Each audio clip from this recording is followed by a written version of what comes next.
ஜியாவுதீன் அவர்களது மகளார் இஃப்ராத் சக்கீனா அவர்கள் பேசுகிறார்கள். அஸ்ஸலாமு அலைக்கும் வரஹ்மத்துல்லாஹி வபரகாத்துஹு. இன்னல் ஹம்துலில்லாஹி வ நஹ்மதுஹு வ நஸ்தஈனுஹு வ நஸ்தக்ஃபிருஹு வ நு'மினு பிஹி வ நதவக்கலு அலைஹி வ நஅஊது பில்லாஹி மின் ஷுரூரி அன்ஃபுஸினா வ மின் ஸய்யிஆத்தி அஅமாலினா வ மை யஹ்திஹில்லாஹு ஃபலா முதில்ல லஹு வ மை யுதில்லிஹு ஃபலா ஹாதிய லஹு வ நஷ்ஹது லா இலாஹா இல்லல்லாஹ் வஹ்தஹு லா ஷரீக லஹு வ நஷ்ஹது அன்ன முஹம்மதன் அப்துஹு வ ரசூலுஹு அம்மா பஅத். வார்த்தைகளே அல்லாஹ்வுடைய வார்த்தைகள் என்றும் வழிகாட்டலே சிறந்த முஹம்மது நபி ஸல்லல்லாஹு அலைஹி வஸல்லம் அவர்கள் வழிகாட்ட என்றும் காரியங்களிலே கேட்டது மாறு தோன்றும் புதிவை. இந்த ஒவ்வொரு புதியவையும் வழிகேடும் ஒவ்வொரு வழிகை நம்மை நரகத்தின் பக்கம் இழுத்து கொண்டு பேசியிருக்க வேண்டும். நபி ஸல்லல்லாஹு அலைஹி வஸல்லம் அவர்கள் அச்சமுட்டியற்றை நாடும் என்று நினைவு கூர்ந்தவராக எனது உரையை ஆரம்பம் செய்கிறேன். அஸ்ஸலாமு அலைக்கும் வரஹ்மத்துல்லாஹி வபரகாத்துஹு.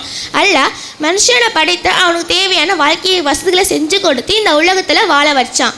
மனிதன் தன்னை மட்டுமே வணங்க வேண்டியிருக்காகவும் தனக்கு நிகராக எதையும் அவக்கிடக்கூடாது இருந்திருக்காகவும் தனது அருட்கொடைகளுக்கு மனிதன் நன்றி செலுத்தி வாழ வேண்டியிருக்காக இறை துதிர்கள் மூலம் வாழ்க்கை திட்டங்களை அறிக்கை செஞ்சான்.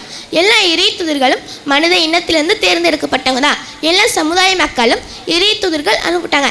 இறை துதிரின் நல்லோருக்கு நல்ல செய்து கூறுவோம் தீயோருக்கு அச்சமுட்டியை செய்பவரும் நல்ல ஓர் இறை தூதரின் மறைவுக்கு பின் அத்தூதர் காலத்து மக்கள் இறைவனை மறந்து இறைக்கட்டளைக்கு மாறு செஞ்சு அநியாய மட்டுள்ளியங்களை ஈடுபட்டு விருப்பத்திற்கு ஏற்றமை வாழ்ந்த காலங்களில் இறைவன் தனது மற்றொரு தூதரை அனுப்பி அம்மக்களை நேர்வின் பக்கம் அழைப்பான்.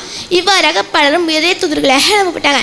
நூஹ் அலைஹிஸ்ஸலாம், இப்ராஹிம் அலைஹிஸ்ஸலாம், தாவூத் அலைஹிஸ்ஸலாம், மூசா அலைஹிஸ்ஸலாம், ஈசா அலைஹிஸ்ஸலாம் போன்ற இறை தூதர்களின் வரிசையில் இறுதி தூதராக வந்தவங்க தான் முஹம்மது நபி ஸல்லல்லாஹு அலைஹி வஸல்லம் அவர்கள்.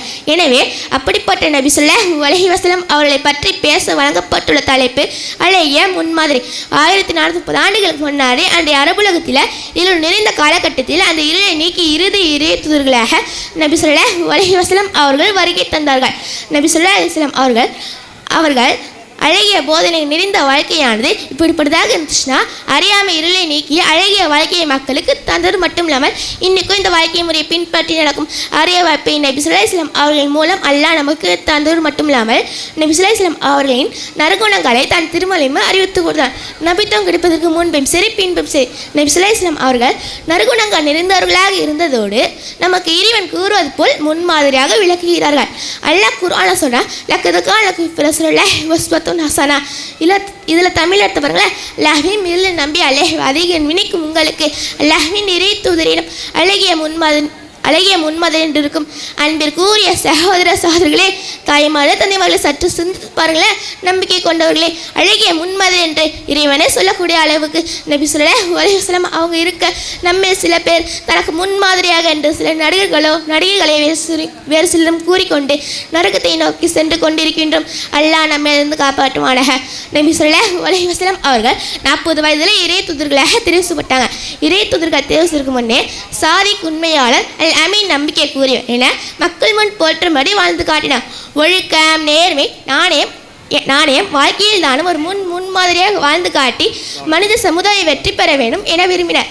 நபி ஸல்லல்லாஹு அலைஹி வஸல்லம் அவர்கள் அழைப்பை ஏற்று ஆரம்பத்தில் எளிய மரத்தை ஏற்றவர்கள் எளிய மக்களை காலகட்டத்தில் இறை நிராகரிப்பவர்கள் இறை விசுவாசிகளை ஊர் விளக்கு செய்த 3 ஆண்டு கடந்த அபுதாபிக்கானவை தங்க வைத்தார்கள்.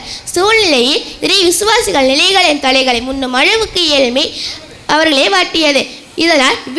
இதனால் வீட்டில் 3 நாட்களும் தொடர்ந்து அடிப்பெரும் நிலை இல்லாத அளவுக்கு ஏழ்மை கடுமையாக இருந்தது. பசியின் காரணமாக போர் சமயத்தில் நபி ஸல்லல்லாஹு அலைஹி வஸல்லம் அவர்களை தன் அடி வயிற்றில் கற்களை கட்டி கொண்டு பணியாற்றியது உண்டு. ஆனால் மக்களின் அறியாமையை பயன்படுத்தி வாழ்க்கையை அனுபவிக்க செய்து ஒருபோதும் நபி ஸல்லல்லாஹு அலைஹி வஸல்லம் அவர்கள் எண்ணியதில்லை. ஒரு மனிதர் யாசிப்பதை விட ஒரு கயிற்றை எடுத்துக்கொண்டு காட்டுக்கு சென்று அதை விற்று வாழ்க்கையை நடத்துவது சிறந்தது என உழைப்பின் உணர்த்தி காட்டி யாசிப்பதை நபி ஸல்லல்லாஹு அலைஹி வஸல்லம் அவர்கள் வெறுத்தார்கள். நபி ஸல்லல்லாஹு அலைஹி வஸல்லம் அவர்கள் ஒரு மனிதரிடம் கடன் வாங்கினார். அந்த மனிதர் கடனை கேட்டு திரும்ப கேட்கையில் நபி ஸல்லல்லாஹு அலைஹி வஸல்லம் அவர்களிடம் கடன் சொற்களை பயன்படுத்தினார். அப்போது அருகில் உள்ள நபி தோழர் அவரை தாக்க முயன்றார்கள். உடனே நபி ஸல்லல்லாஹு அலைஹி வஸல்லம் அவர்கள் அவரை விட்டு விடுங்கள், கடன் கொடுத்தவர் பேசும் உரிமை உண்டு என கூறி அக்கடனை அழகிய முறை செலுத்திவிட்டு வாங்கிய கடனை அழகிய முறை செலுத்துபவரை உங்களில் சிறந்தவர் என நபி ஸல்லல்லாஹு அலைஹி வஸல்லம் அவர்கள் கூறினார்கள். எந்த இறை தூதரும் அடிமைக்கால் இருந்தது கிடையாது என நபி ஸல்லல்லாஹு அலைஹி வஸல்லம் அவர்கள் கூற அவர்களின் தோழர்கள் இறை தூதர் அவர்களே தாங்கள் மேலே கேட்க. அப்போது நபி ஸல்லல்லாஹு அலைஹி வஸல்லம் அவர்கள் நான் மக்காவாசிலும் சில குராத் கூலிக்காக ஆரம்பிப்பவனாக இருந்தேன் என பதில் சொன்னாங்க. இதன் தன்னுடைய வாழ்க்கையை ஒளிமறைவின்றி உரைத்தார்கள். தாயிப் நகர மக்களை இறைமரத்தின் பக்கம் அழைத்த போது இந்த மக்கள் நபி ஸல்லல்லாஹு அலைஹி வஸல்லம் அவர்களை கல்லால் இருந்து காயப்படுத்திய வேளையிலும் இம்மக்கள் அறியாதவர்களாக இருக்கின்றார்கள். இவர்கள் நேர்வழி பெறாவிட்டாலும் இவர்களின் சந்ததிகள் நேர்வழி பெறக்கூடும் என மக்களுக்காக இறைவனிடம் கூறுகிறார்கள்.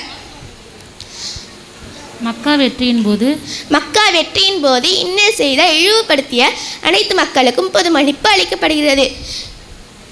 கேட்கும் மக்களுக்கு வாரி வழங்கும் அல்லாஹ் அழுகுகிறார்கள். ஒரு முறை அழுகுறனே பட்ட சால்வியை ஒன்றிய ஒரு பெண்மணி நபி ஸல்லல்லாஹு அலைஹி வஸல்லம் அவர்களுக்கு அன்பளிப்பாக இழக்குகிறார்கள். அந்த சால்வியை அன்னலார் அவர்கள் வெட்டியாக அணிந்திருந்தார்கள். அதை கண்டு நபி தோழர் அதை தனக்கு வழங்குமாறு கேட்டார். அதன் தாங்கன்னு கேட்குறாங்க. உடனே நபி ஸல்லல்லாஹு அலைஹி வஸல்லம் அவர்கள் வீட்டினுள் சென்று அதை எடுத்து சுருட்டி கொண்டு கேட்டு பதிலும் கொடுத்து அனுப்பினர். ஒரு முறை நபி ஸல்லல்லாஹு அலைஹி வஸல்லம் அவர்களிடம் ஒரு மனிதர் வீட்டினுள் வர அனுமதி கேட்டார். அந்த மனிதர் அக்கூட்டத்தால் மிகவும் கெட்டவர் என கூறிய நபிகள் அவர் உள்ள வர அனுமதி கொடுத்தார். அவர் வீட்டினுள் வந்து உட்கார்ந்த போது அவர்களிடம் நபி அவர்கள் முக மலர்ச்சியுடனும் பணிவுடனும் நடந்து கொண்டார்.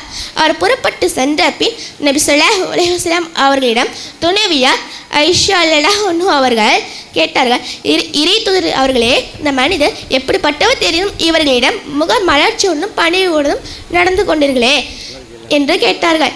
ஐஷாவே, நான் யாரிடமும் கடுமையாக நடந்து கொண்டு நீ எப்போதுமே பார்த்திருக்கியா என்று கூறுகிறார்கள். மாற்று சமுதாயர்கள் கூட தங்களின் பொருட்களை நபி ஸல்லல்லாஹு அலைஹி வஸல்லம் அவர்களுக்கு அடைக்கலமாக கொடுத்தினார்கள். மதீனாவிற்கு ஹிஜ்ரத் சென்றபோது அடைக்கல பொருட்களை திரும்பி ஒப்படைக்கும் பொறுப்பை தனது மருமகன் அலிலில்லாஹ் அவரிடம் கொடுத்துவிட்டு சென்றார்கள்.